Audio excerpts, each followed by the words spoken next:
Syedaralun, Kementerian Pemberdayaan Perempuan dan Perlindungan Anak atau P3A mencatat ada 33 anak meninggal dunia akibat tragedi Kanjuruhan Malang, Jawa Timur.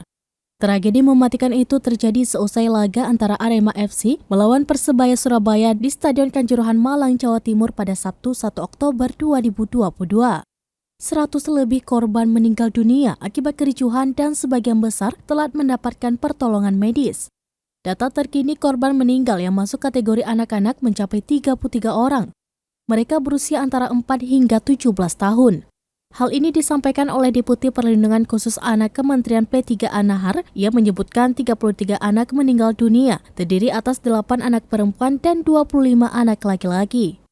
Korban anak-anak ini masuk dalam 125 orang yang meninggal sesuai rilis Polri. Jumlah ini diperkirakan masih terus bertambah karena investigasi atas insiden di Stadion Kanjuruhan masih terus dilakukan.